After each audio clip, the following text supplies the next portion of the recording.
Hey, it's Doug. Today, I want to talk about how what we think of as a failure can actually wind up resulting in a great opportunity or even a great strength. You see, when we have a situation where we feel like we failed, it's natural for our inner critic to get fired up and tell us terrible things about ourselves that really cause intellectually and emotionally for you to shut down and run away. And that makes sense because it's really triggering your fear, fight, or flee response, which is an instinctual response to protect ourselves. And when we feel like we failed, we want to protect ourselves. And the problem with that, even though it's really natural, is that causes us to shut down at a time when we probably need to be pretty resourceful.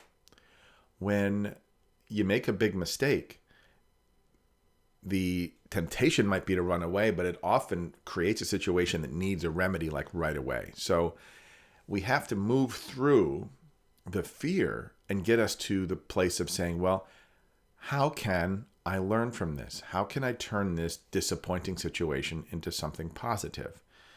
I did that.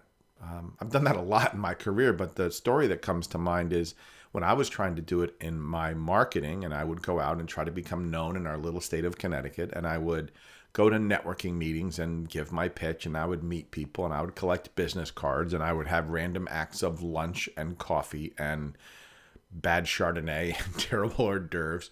And my goal was to meet as many people as possible. And I thought I was being clever by knowing about them and trying to craft my message specifically for them, and hopes that if I hit a lot of people, I would develop the relationships that I needed to generate business. So after a long time of this, it might have even been probably embarrassingly more than a year of doing this, I had a moment where I was talking to a very good friend of mine, and she told me what I needed to hear compassionately. And that was that, hey, people know you, they like you, and they trust you, but they're really not sure what you do because you talk about it differently with each person. And it's a small state and people talk. And I realized, of course, that made so much sense. I believed that all my activity was productivity, and I was canceling my own messages out. So I felt pretty terrible about that. And I probably withdrew a little bit and then said, well, I got to do something different. I have to build my business. So that's when I discovered the power of focus.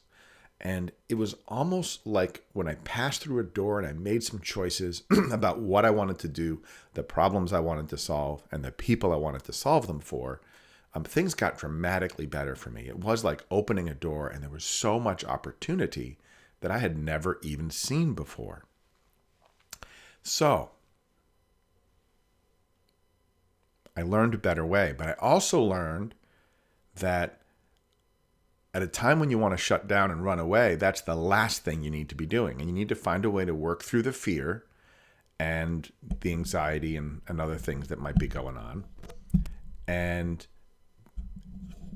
be able, there we go.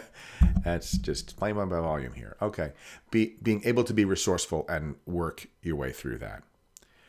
And one of the most important things, and I probably got this from my mindfulness practice, is to be compassionate with yourself. So rather than beating yourself up about the mistake and all the things that you could or should have would have done to keep the mistake from happening, realize that it did happen.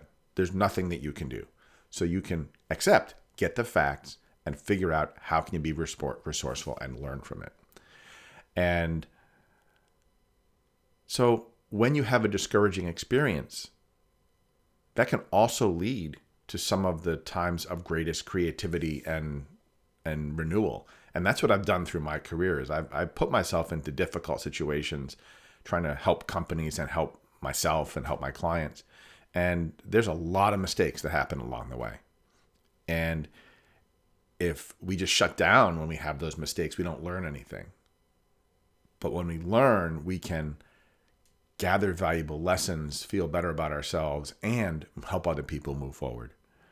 So I'm recording this on Monday, January 11th, and on the 14th at noontime Eastern, I have the great privilege with my business partner, Walt Hampton. We're presenting our 3 marketing strategies that cost nothing to implement, and work every time, even in a pandemic. And we're going to talk about what we've learned of what actually works from our time of making mistakes. So I'm going to put a link to that in the comments. If you're watching this after January 11th, the link will be for the replay.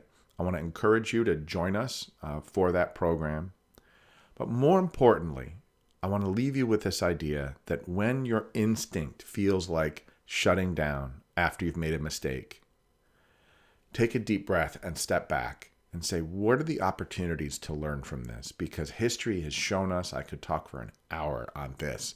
History has shown us that that some of the greatest inventions come from the most adversity or from mistakes that are made.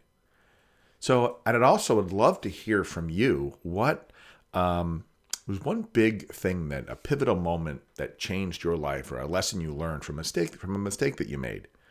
I'm not actually asking you to share the mistake, but I would like to hear the lesson. So leave it below in the comments or send me a message.